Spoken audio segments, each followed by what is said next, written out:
If you took all of the things on your baby registry list and added them up, how much money would it amount to?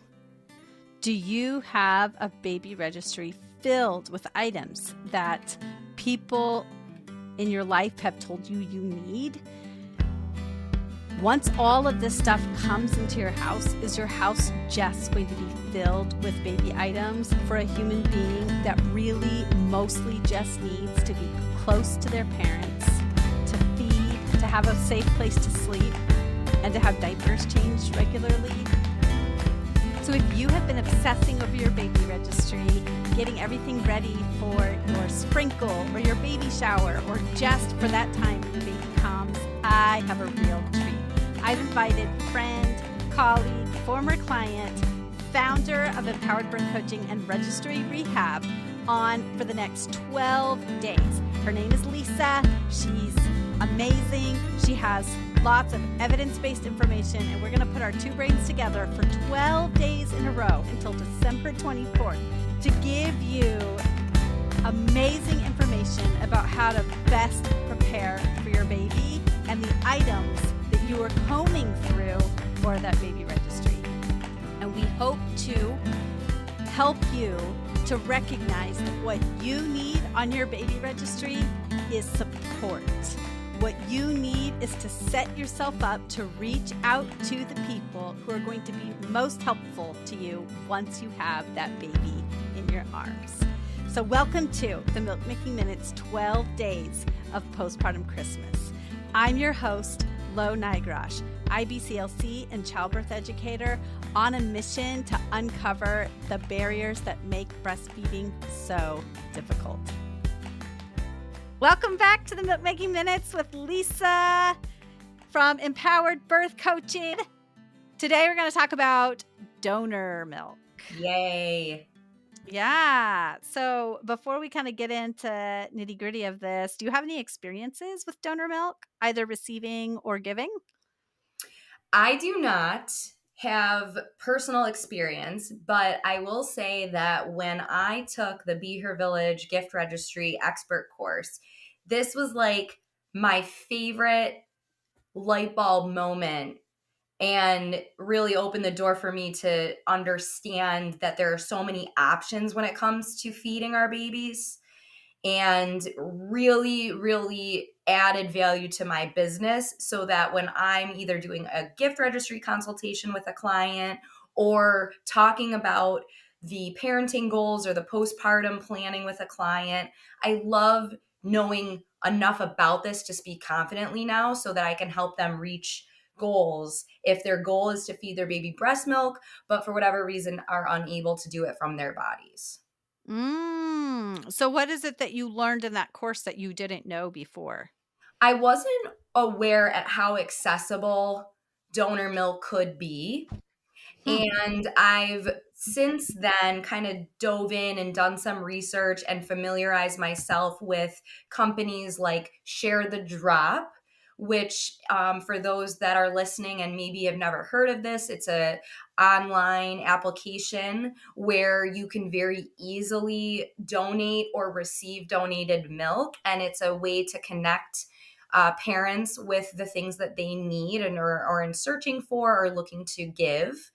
And then, getting to know and understand like the Human Milk Bank Association of North America here in the States, and just recognizing all those different establishments and organizations. I did not know about Share the Drop. So that's really cool. So is it, when you use Share the Drop, is it homogenized breast milk that has gone through the official donation centers, or is it like a peer-to-peer sharing resource? It is a peer-to-peer sharing resource, and the story is really cool. One of the founders had breast cancer and was unable to feed from her body, but wanted to feed her baby breast milk, and outgrew this Share the Drop company, and their mission is amazing. And it is peer-to-peer. So I think that prior to Share the Drop, I think that peer-to-peer accessibility was probably the trickiest of all the options. And what I learned is that hospital milk banks tend to be very expensive, and I know you'll talk more about this, Lo, because this is your wheelhouse, but I didn't realize like how difficult even with a prescription it is to get on those lists. Yeah, exactly. So, I always feel a little bit torn when people are asking me about um, milk banks because I think they're really great resources, but uh, they're very expensive. And most of the time, if there is not a medical indication like severe preemies or any baby with a medical condition, um, it's hard to get your insurance to cover it. And so then it ends up being $3 to $5 per ounce. That's from the National Conference of State Legislatures. So let's say the average baby drinking human milk takes about 25 ounces a day. So that would be $125 per day if you were trying to Wow. exclusively feed.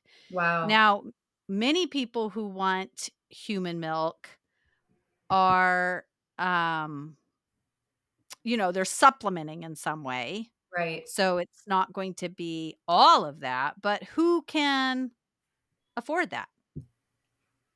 No, Nobody. that's not sustainable in most cases. Right.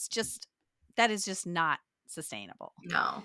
Um, and so then people have to decide whether or not they are comfortable with peer to peer Right. donations. Now, I always tell people that when you're making decisions like this, a lot of it has to do with how risk averse you are in general as a Right. person.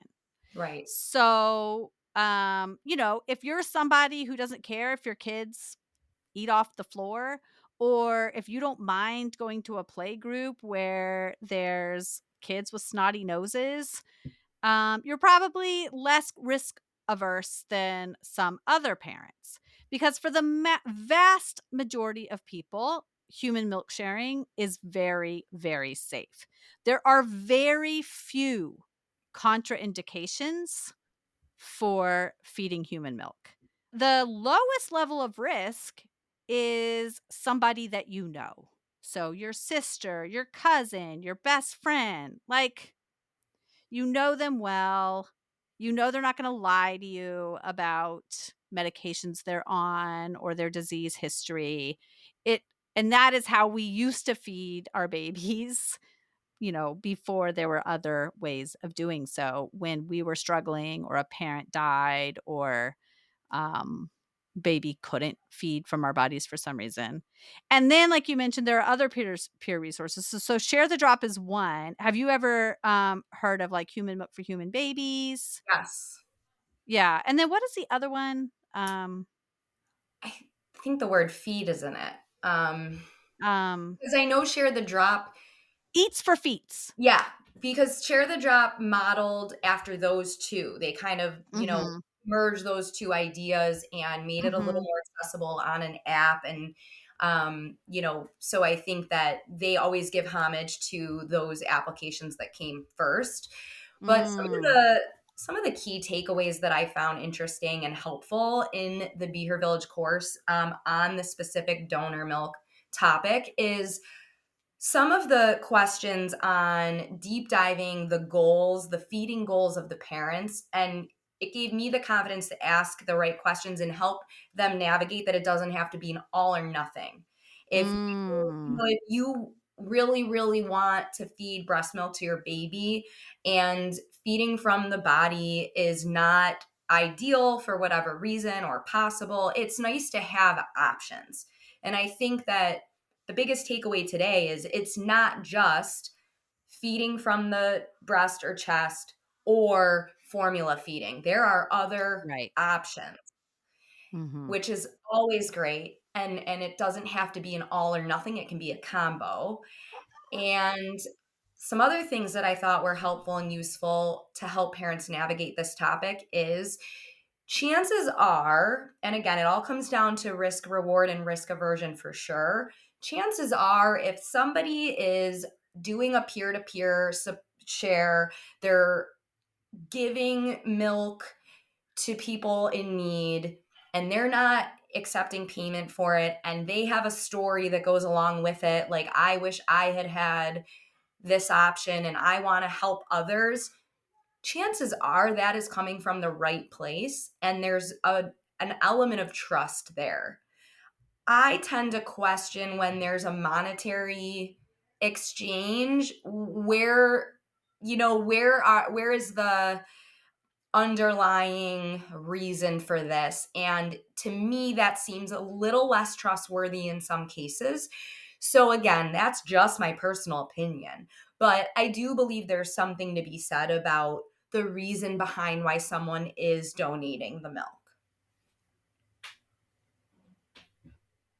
That is totally true. And there are enough people out there who are willing to donate milk that